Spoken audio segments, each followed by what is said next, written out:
Assalamualaikum teman-teman. Seperti biasa sebelum mulai Mimin mendoakan semoga teman-teman semua selalu dalam keadaan sehat walafiat.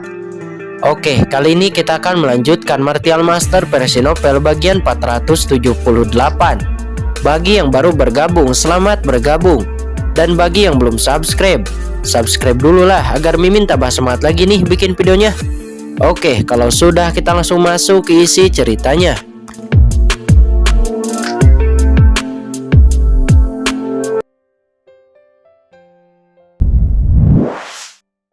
Menatap kucing hitam besar itu dengan kaget lalu berhenti, merasa sangat terkejut di dalam hatinya. Dia menyentuh ambang alam suci dan orang lain tahu itu normal, karena itu yang dikatakan oleh Lao Yuan. Tetapi kucing hitam besar ini tidak ada pada saat itu, bagaimana dia bisa mengetahuinya? Jika orang lain yang mengatakan apa yang dikatakan kucing hitam besar itu sebelumnya, maka Pukian Kun pasti mencibir mengira pihak lain sedang menyombongkan diri. Namun setelah pertarungan sebelumnya, Pukian Kun sudah memahami kekuatan kucing hitam besar itu. Meskipun tidak mengerikan dalam hal kekuatan absolut, serangannya yang aneh, bahkan jika tidak diamati oleh puncak tahap air Martial Emperor, itu akan terluka parah. Namun meskipun dia samar-samar mempercayai kata-kata kucing hitam besar itu, hati Pukian Kun masih penuh dengan ketidakpercayaan. Dia mendengar dari kata-kata kucing hitam besar itu bahwa dia masih disegel, dan bahkan dengan samar mengatakan bahwa jika segel itu dilepaskan, basis kultivasinya bahkan akan berada di atasnya. Apakah lawannya adalah binatang darah suci? Apakah kamu binatang darah suci? Kata Pukian Kun. Dia tidak bisa menahan untuk tidak bertanya. Sudah kubilang, Tuan Kucing, aku bukan monster berdarah, kenapa kamu tidak memahaminya? Kata kucing hitam besar itu dengan tidak puas. Saat Pukian Kun ingin mengatakan sesuatu lagi, tiba-tiba terdengar suara gemuruh dan seluruh orde hitam bergetar. Beberapa senior, dua pria galak di pintu akan masuk. Kata murid Papillon Cendi. Dia bergegas masuk lagi. Suara itu jatuh, bergemuruh. Dua aura yang sangat dingin dan menakutkan langsung memenuhi ruangan dan masuk ke aula ini. Ekspresi Pukian Kun tiba-tiba berubah. Kedua kekuatan ini sangat menakutkan, setidaknya pada tingkat puncak tahap akhir Martial Emperor, dan auranya sangat dingin. Dia terjebak di istana berkabut selama 200 tahun, dan dia sangat akrab dengan aura ini. Ini aura iblis alien, tidak baik. Mungkinkah orang-orang dari istana berkabut datang ke sini? Kata Pukian Kun. Ekspresi Pukian Kun berubah dan aura pembunuhnya meningkat dan dia akan menembak. Kucing hitam besar, apakah kamu baik-baik saja? Bagaimana perasaanku bahwa ada perkelahian di sini? Suara nyaring terdengar dan dua sosok tinggi nan mendominasi masuk dari luar pintu. Kedua orang ini bertubuh kekar, salah satunya mencukur rambutnya, berpakaian hitam, memegang sebatang rokok di mulutnya, penuh cibiran. Yang lainnya adalah pria tampan, ramah tamah, tampan yang telah memikat ribuan orang, tetapi ekspresinya agak jahat. Melihat keduanya, Yukiansu dan yang lainnya sangat gembira lagi. Dua orang galak dan jahat yang dikatakan murid Papillon Cendi itu sebenarnya adalah Mokara dan skeleton cabang. Pukian Kun memiliki pandangan waspada, siap untuk mengambil tindakan dan segera melihat bahwa kedua orang ini datang ke sisi Yukiansu dan Jiruyu untuk pertama kalinya. Lalu dengan hormat memberi hormat. Yongye telah melihat Nyonya. Tuan mengirimi kami pesan sebelumnya dan meminta kami untuk berkumpul di Orde Hitam. Saya melihat kucing hitam besar itu masuk tanpa bergerak untuk waktu yang lama. Tampaknya ada perkelahian. Berpikir bahwa sesuatu telah terjadi.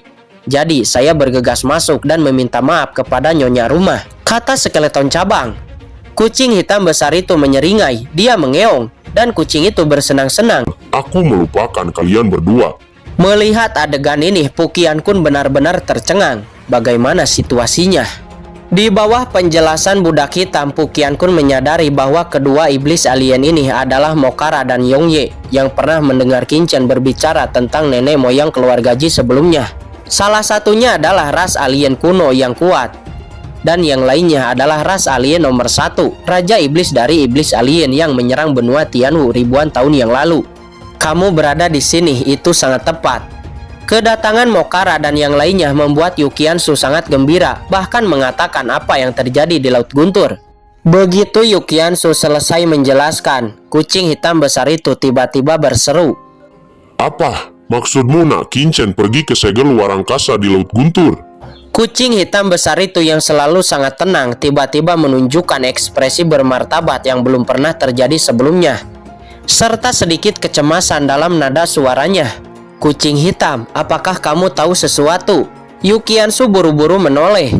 Apakah ada bahaya kepada Shao-chen? Kata Yukiansu. Kucing hitam besar itu menyipitkan matanya, terdiam untuk beberapa saat sebelum akhirnya berkata, Mungkin aku bisa menebak tujuan dari istana berkabut. Tidak, saya harus menghentikan istana berkabut. Setelah tujuan istana berkabut tercapai, itu bukan hanya Kincen dalam bahaya, tapi seluruh benua Tianwu akan jatuh. Istana berkabut mencari kulit dengan harimau. Sangguan Sinner tidak bisa bermain dengannya. Jika dia tidak hati-hati, dia bermain api dan membakar dirinya sendiri. Seluruh benua Tianwu akan dihancurkan. Kucing hitam, apa yang terjadi? Yukiansu dan yang lainnya tiba-tiba merasa cemas. Jangan tanya, aku tidak akan memberitahumu jika kamu bertanya. Itu bukan tentang aku, tapi Lautan Guntur. Tetapi saya tidak tahu banyak. Tetapi tidak ada keraguan bahwa Lautan Guntur tidak sesederhana yang saya lihat di permukaan. Saya harus pergi sendiri.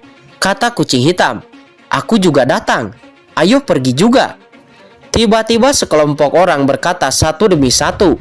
Kucing hitam besar itu menatap tatapan penuh harap semua orang dan tiba-tiba sakit kepala. Dia ingin pergi sendiri. Tetapi dia juga tahu, meskipun dia menyelinap pergi sendiri, orang-orang ini tidak dapat menahannya dan pasti akan mengikuti. Jika sesuatu terjadi pada Yukiansu dan yang lainnya, anak Kincen harus memotongnya. Yah, kamu, dan kamu, semua ikuti aku. Dan yang lainnya tetap di belakang. Kata kucing hitam. Segera sekelompok orang menegosiasikan keputusan. Dan kucing hitam besar itu membawa Pukian-kun, Mokara, Skeleton Cabang, Yukiansu dan Jiruyu bersamanya. Dalam hal ini, Pukian-kun yakin bahwa Mokara juga memiliki basis kultivasi puncak tahap air Martial Emperor. Dan Master Skeleton Cabang juga telah kembali ke basis puncak tahap air Martial Emperor. Adapun Yukiansu dan Jiruyu, mereka juga memiliki kekuatan Martial Emperor raksasa. Dan dengan warisan di tubuh mereka, mereka setidaknya dapat melindungi diri mereka dari bahaya. Adapun orang-orang yang tersisa, mereka tetap tinggal di bawah kepemimpinan penguasa Gunung Tiandi. Lagi pula seseorang di istana berkabut pasti akan datang ke kota Tianlei. Dan harus ada master untuk melindungi orang yang tersisa. Setelah memutuskan tugas, rombongan kucing hitam tidak ragu-ragu dan berangkat pada hari yang sama ke Laut Guntur. Pukian-kun dan yang lainnya menyembunyikan identitas asli mereka, lalu mengikuti dari belakang banyak prajurit di kota Tianlei dan bercampur dengan banyaknya orang. Hanya dalam waktu singkat mereka telah sampai di saluran luar angkasa. Saluran luar angkasa ini dibangun secara mendadak, kata kucing hitam seraya melihat lorong di depannya. Sekarang masalahnya sangat jelas. Tidak ada yang akan melakukan hal seperti itu kecuali istana berkabut. Dan istana berkabut memungkinkan banyak Martial Emperor dengan basis kultivasi rendah untuk memasuki kedalaman Laut Guntur tanpa terbunuh oleh Guntur. Harganya pasti sangat mahal untuk membangun saluran teleportasi di Laut Guntur. Apakah kita harus menghancurkan saluran teleportasi ini? Kata Yukiansu. Kucing hitam besar itu menggelengkan kepalanya. Bagian ini tidak ada artinya. Itu hanya memungkinkan lebih banyak orang untuk memasuki kedalaman Laut Guntur. Jika kita menghancurkan bagian ini sekarang, saya akan segera diekspos. Tetapi Kincen akan lebih berbahaya. Mari kita lihat tujuan istana berkabut ini. Harganya sangat mahal untuk melakukan gerakan sebesar itu. Jika Anda ingin datang ke pihak lain, Anda juga akan mengatur segel luar angkasa itu. Kata kucing hitam besar itu membuat semua orang menganggukkan kepalanya. Dan bahkan Pukian-kun harus mengacu pada perintah kucing hitam besar itu. Dalam hal ini, dia tidak tahu banyak tentang kucing hitam besar itu. Oleh karena itu, kucing hitam besar dan lainnya bercampur dalam kerumunan, sangat tidak mencolok, dan mengikuti banyak prajurit ke dalam lorong, langsung ke lokasi segel luar angkasa. Dan tidak lama setelah kucing hitam besar dan yang lainnya masuk, ada juga dua sosok yang datang ke sini, di luar Laut Guntur dari kejauhan. Tuan Iblis Merah, apakah Anda yakin ada peluang besar bagi saya disegel luar angkasa ini? Kata Molly. Ternyata yang datang adalah Iblis Api Merah yang berada di tubuh Hongyan, dan yang lainnya adalah Molly. Dalam beberapa tahun terakhir di bawah pengejaran ahli teratas dari Istana Berkabut, mereka berdua bersembunyi di Tibet. Hari-hari mereka sangat suram, tetapi mereka tidak bertemu satu sama lain selama beberapa tahun. Dan aura pada keduanya menjadi sangat menakutkan, terutama Molly. Kultivasinya telah mencapai ranah martial Emperor Tapahir, dan bahkan melampaui Qinchen, Yuqiansu, dan yang lainnya. Dan dia tidak tahu bagaimana dia berkultivasi. Di sini saya mendengar dari para pemimpin senior ras alien, ada rahasia besar di sini. Jika berita yang saya dapatkan itu benar, maka di sini pasti ada peluang besar bagi Anda dan saya. Namun kemunculan tiba-tiba saluran teleportasi ini cukup aneh. Saya menebak itu mungkin terkait dengan Istana Berkabut. Anda dan saya harus berhati-hati. Jika kamu ditemukan oleh penyihir itu lagi, kamu dan aku harus melarikan diri, kata Iblis Api Merah. Jika penyihir itu berani muncul kembali, kau dan aku akan bergabung untuk menghancurkan penyihir itu, kata Molly dengan garang. Jangan meremehkan Istana Berkabut, bukan hanya saya yang mengetahui berita itu. Iblis alien berpangkat tinggi lainnya juga mengetahui berita itu. Jadi lanjutkan dengan hati-hati, kata Iblis Api Merah memperingatkan. Suatu hari, kaisar ini akan menghancurkan Istana Berkabut itu, kata Molly dengan kejam. Keduanya bersama berjalan, mengikuti banyak prajurit dan diam-diam memasuki saluran luar angkasa. Ketika banyak orang kuat dari luar memasuki kedalaman Laut Guntur. Saat ini Qinchen yang sudah berada di dalam tanah sihir kuno tidak tahu. Dia membawa Lu Jian dan yang lainnya ke depan dengan hati-hati, dan dia tidak tahu sudah berapa lama dia berjalan di sini. Di sekeliling ada dunia yang gelap dan sangat sunyi. Di luar cahaya api iblis King Lian, ada bayangan hitam yang lewat dari waktu ke waktu. Jika bukan karena api iblis King Lian, saya khawatir mereka akan mati berkali-kali. Kakak Chen, apakah kita harus masuk lebih dalam? Lu Jian dan yang lainnya berkata dengan gugup, tetapi tidak ada ketegangan awal, karena sepertinya tidak ada ancaman lain selain bayangan gelap di dunia ini. Qinchen hendak menjawab, tetapi dia melihat sebuah rimpang hitam. Benda ini sangat mirip dengan sulur tulang tingkat 7. Tetapi Qinchen tahu bahwa itu pasti bukan dan itu adalah ramuan khusus. Tanpa ragu, Qinchen segera menggali ramuan ini.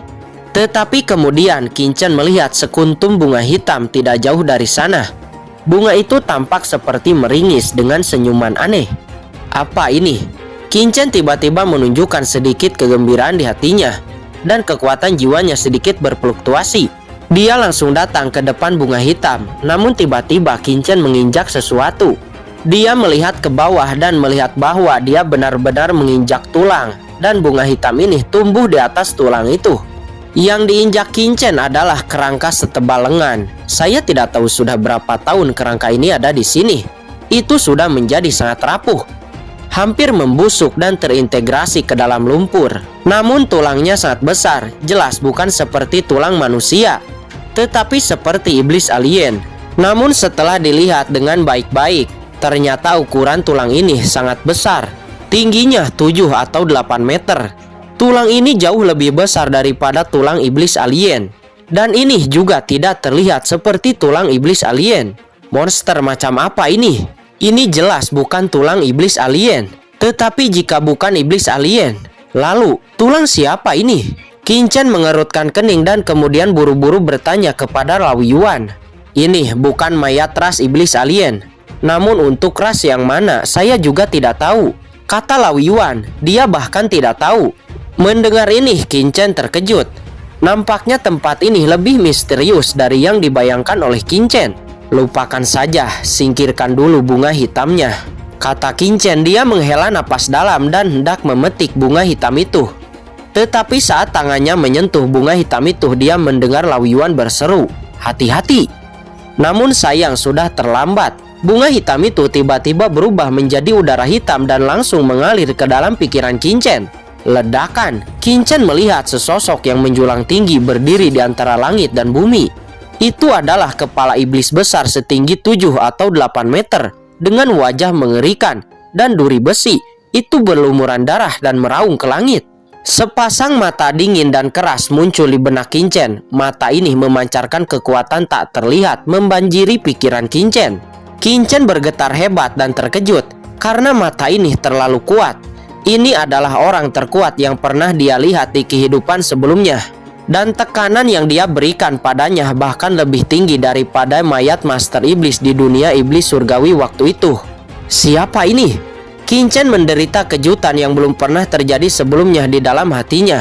Seolah-olah dia akan jatuh ke dalamnya, benar-benar ditelan oleh sosok misterius ini.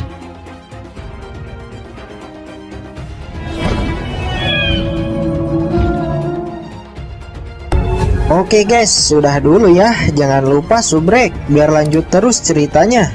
Bagi yang sudah subrek, mudah-mudahan dimudahkan rezekinya. Mimin undur diri. See you next and goodbye.